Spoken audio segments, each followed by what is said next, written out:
जय गुरु जी। संगत जी, गुरु जी महाराज की लीलाओं का कोई अंत नहीं है और जो भी नई संगत गुरु जी महाराज से जुड़ती है उनके मन में गुरु जी के बारे में जानने की ज़रूर इच्छा होती है। तो आज कुछ बहुत ही प्यारी प्यारी लीलाएं मैं आप लोगों के साथ शेयर करूंगी संगत जी। पर उससे पहले मैंने अभी एक वीडियो देखी जिसमें एक आंटी ने अपने हाथ में टैरो कार्ड लिए हुए और ऊपर गुरु जी का स्वरूप लगाया हुआ था कि जय गुरु जी। और आज मैं आपको गुरु जी का मैसेज पढ़ के सुनाऊंगी कि आपके लिए गुरु जी ने ये मैसेज दिया है, आपको ये करना है, ये नहीं करना है।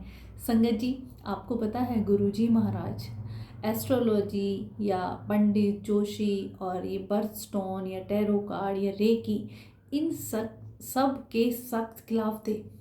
जब भी कोई ऐसी संगत बर्थ स्टोन या ये हाथ में जितनी भी रिंग पहन के आती थी, गुरुजी उन्हें डांट लगा दिया करते थे। या कोई तांत्रिक या पंडित जोशियों के पास जाते तो गुरुजी उन्हें भी कहते कि तुम पुट्ठे कर्म तो खुद करके आते हो और फिर मेरे पास आते हो।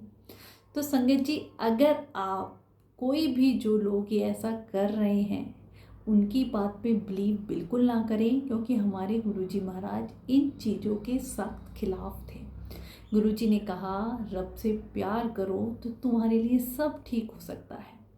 गुरुजी ने बस कहा कि याद करने के लिए, क्योंकि संगत जी मैंने अपनी हर वीडियो में यही आप लोगों को बताने की कोशिश करी है कि केवल गुरुजी को उन्हें याद करके ही पाया जा सकता है और कोई तरीका नहीं है संगत जी गुरुजी को पाने का।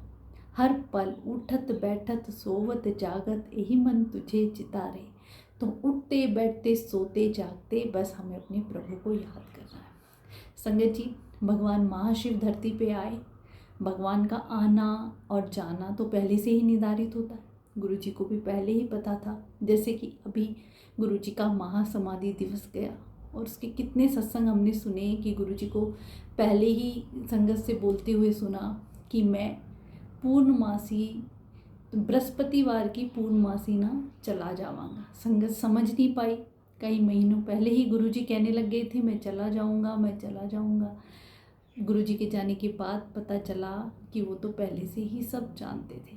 पर संगत जी, आपको पता है गुरुजी महाराज अपनी ईयर मतलब कितने साल गुरुजी इस धरती पे फिजिकल फॉर्म में रहेंगे ये भी गुरुजी पहले ही संगत को बता चुके।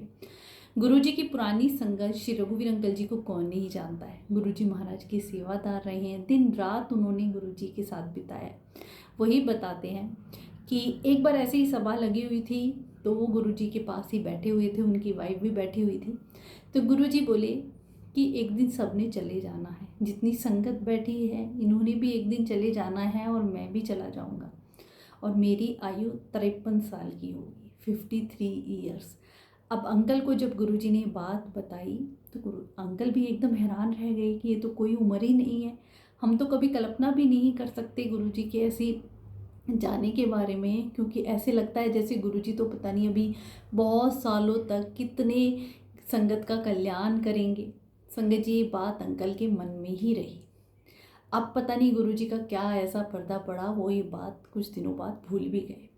फिर एक संगत जब गुरुजी महाराज जलंधर में थे तो गुरु आप सब जानते हैं गुरुजी को फौजियों से बहुत प्यार है। तो जितने भी फौजी अच्छी अच्छी पोस्ट पे ब्रिगेडियर जो भी हुआ करते थे गुरुजी की संगत बने हुए थे, वो ग्रुप में भी बैठते थे तो गुरुजी की बातें करते थे। तो उनमें से ही एक ब्रिगेडियर उस संगत की सारी बातें सुनते हैं तो उनके मन में भी गुरुजी के बारे में पास जाने की इच्छा होती है।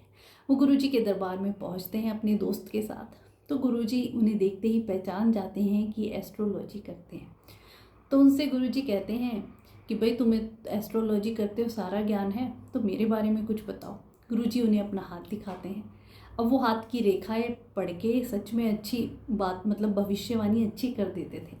गुरुजी का हाथ देखते हैं तो संगत जी जैसे ही वो गुरुजी की तरफ हाथ बढ़ाते हैं, गुरुजी ने जब उनकी तरफ हाथ बढ़ाया और उनका हाथ देखा तो रेखाओं से ही वो भविष्य बताते। गुरुजी के हाथ में एक भी रेखा नहीं। अब वो हैरान रह गए, वो गुरुजी की तरफ देखें, गुरुजी उनकी तरफ देखें। अब भगवान की लीला को कोई अंत थोड़ी है संगत जी। गुरुजी ने अपना हाथ अपनी तरफ खींच लिया और फिर थोड़ी देर बाद गुरुजी ने फिर से उन्हें अपना हाथ दिखाया। उसमें देखा फिर रेखाएं बनी हुई थी। अंकल हैरान थे कि ये तो साक्षात भगवान ही है जो ऐसी लीला रच सकते हैं। फिर वो काफ़ी देर तक गुरुजी की रेखाएं देखते रहे। तो गुरुजी बोले, अच्छा बस इतना बता दो कि मेरी उम्र कितनी होगी। तो वो देखते हैं, अपनी कैलकुलेशन लगाते हैं, उम्र वाली रेखा देखते हैं और कहते हैं, गुरुजी हाथ की रेखाओं से तो आपकी उम्र 53 ईयर्स है। गुरुजी बोलते हैं, भाई तूने बिल्कुल सही कहा, तू तो इस लाइन में पास हो गया। अब रघुवीर अंकल तब भी वहीं बैठे हुए थे। उन्होंने ये बात सुनी, उन्हें रिकॉल एकदम से हुआ कि गुरुजी ने भी एक बार यही कहा था कि मैं 53 ईयर्स तक ही जिंदा रहूँगा। तो संगत जी, भगवान सब जानते हैं, उनकी लीलाएं हम नहीं समझ पाते हैं। उन्हें पहले से ही पता था। गुरुजी ने महासमाधि भी हम सब के लिए ली है। एक ज्योत के, एक शक्ति के रूप में आज गुरुजी पूरी दुनिया में विराजमान हैं और जो इतनी लाखों करोड़ों लोगों को ब्लेस कर रहे हैं। संगत जी, गुरुजी महाराज के जो संगत रघुवीर अंकल हैं, गुरुजी के सेवादार रहे हैं, उनके पास भी एक बार उनके भाई की कॉल आती है जब वो गुरुजी की सेवा करते थे कि कोई महापुरुष हैं। रघुवीर अंकल उन्हें जानते भी थे कि ऐसे ऐसे वो एस्ट्रोलॉजर हैं, सब कुछ बता देते हैं, तो तुम अपनी डेट ऑफ बर्थ तो मुझे पता है, टाइमिंग बता दो, तो मैं इनसे ये कह रहे हैं तुम्हारे बारे में कुछ बताएंगे। तो अंकल बोले, मुझे ज़रूरत नहीं है, मेरे तो गुरुजी महाराज हैं और मैं उनके वचनों पे ही चलता हूँ, मुझे मतलब इन चक्रों में नहीं पड़ना है। वो मना कर देते हैं। अब उनके भाई बार बार कहते हैं, वो नहीं मानते हैं। संगत जी, कुछ दिनों बाद फिर कॉल आती है, फिर वो कहते हैं, तो कहते हैं अच्छा तुम कुछ मत करो, एक बार इनसे बात तो कर लो, मैं और कुछ नहीं बताऊंगा। तो उनके भाई को एकदम से होता है कि ये तो डेट ऑफ बर्थ या टाइमिंग नहीं बताएगा, क्यों ना मैं माँ से ही पूछ लूँ। माँ से पूछ के और वो उनकी कुंडली उनको दिखा देते हैं। फिर उन रघुवीर अंकल को कॉल करते हैं कि फ़ोन मत काटना, बस 2 मिनट बात कर लो। अब रघुवीर अंकल वो जो भी एस्ट्रोलॉजर या पंडित जोशी थे, उनको पहले से ही जानते थे। उनके भाई ने कहा कि मेरी इज्जत की बात है, ऐसे एकदम फ़ोन मत काटना, अच्छा नहीं लगता। तो रघुवीर अंकल फ़ोन तो उठा लेते हैं। अब मन में सोचते हैं कि गुरुजी महाराज मुझे माफ़ करना, अगर मैं कुछ गलत कर रहा हूँ तो उस बात को वहीं रोक देना। और फिर सामने से वो जो महापुरुष उनकी कुंडली देखे हुए थे, वो बोलते हैं कि आपसे मैं बस, आपकी कुंडली मैंने देखी है, 2 क्वेश्चन करूँगा, आप उनके जवाब मुझे दे दो कि मतलब आपकी रोजी रोटी कैसी चल रही है और आपके पास आने जाने का क्या साधन है।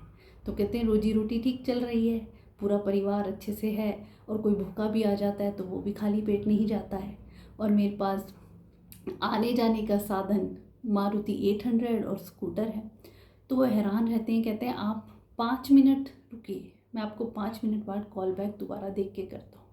वो कुंडली फिर से देखते हैं और फिर से उन्हें कॉल बैक करते हैं, कहते हैं जिस तरीके से आपकी कुंडली है, ग्रह नक्षत्र है, उस हिसाब से आपके पास एक रोटी का टुकड़ा खाने के भी पैसे नहीं हैं, मतलब वो भी आपको नसीब नहीं है, और आने जाने का साधन तो छोड़ ही दीजिए, कुछ भी नहीं, एक टूटी फूटी साइकिल तक भी आपके इसमें नहीं है।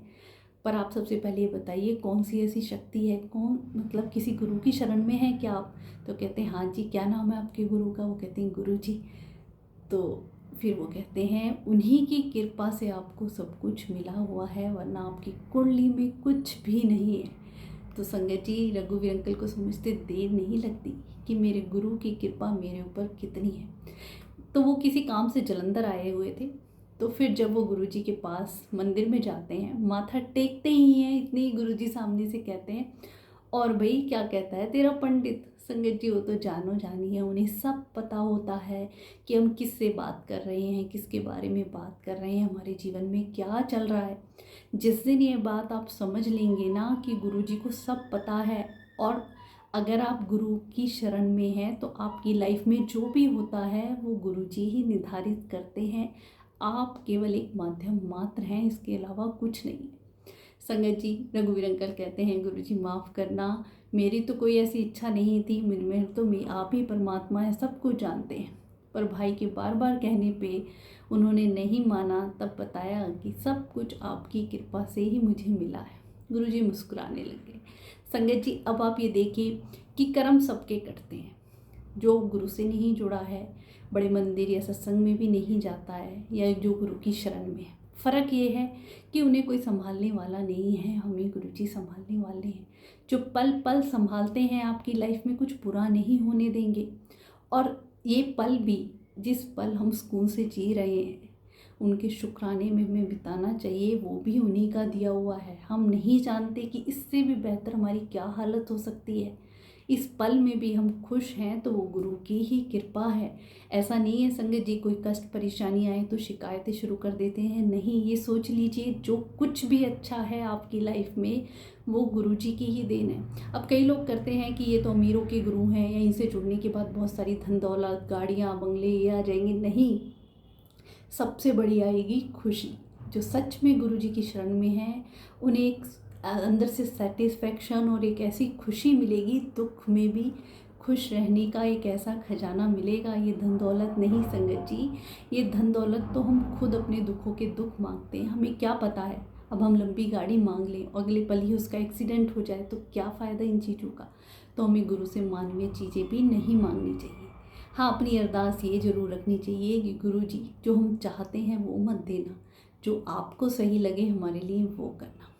अब संगत जी, गुरु जी महाराज जितने भी एस्ट्रोलॉजर, पंडित, जोशी, टैरो कार्ड, रेकी, जितनी भी ये चीज़ें थी इनके सख्त खिलाफ थे। तो जो भी संगत ऐसी कोई वीडियो, ऐसी कोई पोस्ट या वहमों में, नियमों में, भ्रमों में डालने वाली देखती है तो उसे हमें इग्नोर करना है, बिलीव नहीं करना है। तभी मैं कहती हूँ कि आप गुरुजी की अच्छी और सच्ची बातें जानें, इस बात को जानें, ओल्ड संगत के सत्संग सुने तो आपको पता चलेगा कि गुरुजी क्या चाहते थे, गुरुजी क्या करके गए हैं और आज भी कर रहे हैं। तो हमें गुमराह नहीं होना है, बस 1 to 1 डायरेक्ट कनेक्शन रखना है और गुरुजी को याद करना है। बार बार मैं अपनी हर वीडियो पे आप सबको यही बताने की कोशिश करती हूँ कि बस गुरुजी को याद करो। उन्हें याद करने के अलावा हम कैसे भी उन्हें नहीं पा सकते हैं, चाहे आप कितनी ही कोशिश कर लो। अब हम उन्हें याद कैसे करेंगे संगत जी? आप उनके ओल्ड संगत के सत्संग सुन सकते हैं, मंत्र जाप कर सकते हैं, गुरुवाणी सुन सकते हैं, उनकी लीलाएं आप सुनते हैं। अब मैं आपको कोई भी लीला या कोई महिमा सुनाऊं तो एक पल के लिए वो मन में, जहन में रहती है ना, उसके बारे में फिर हम सोचते हैं। तो यही तो याद करना है, तो अपने रब को याद करो। और वैसे भी संगत जी, सत्संग सुनने से और सुनाने से दोनों तरफ गुरु जी की ब्लेसिंग मिलती है, दोनों तरफ कल्याण होता है, सुनने वाले का भी और सुनाने वाले का भी। तो संगत जी, गुरु जी महाराज के अनंतम अनंतम शुक्राने में हमें हर पल, हर सांस उस प्रभु को अर्पण कर देना चाहिए, क्योंकि वही हमें चला रहे हैं और वही हमारी सब कुछ जो लाइफ में हो रहा है सब कुछ वही संभाल रहे हैं। बस हमारा विश्वास सच्चा, और एक बार आप सच्चे मन से गुरुजी को मान के देखो, याद करके तो देखो, आपकी लाइफ चेंज ना हो जाए ना संगत जी, तो मुझे बताना। अनंतम शुक्राना गुरुजी।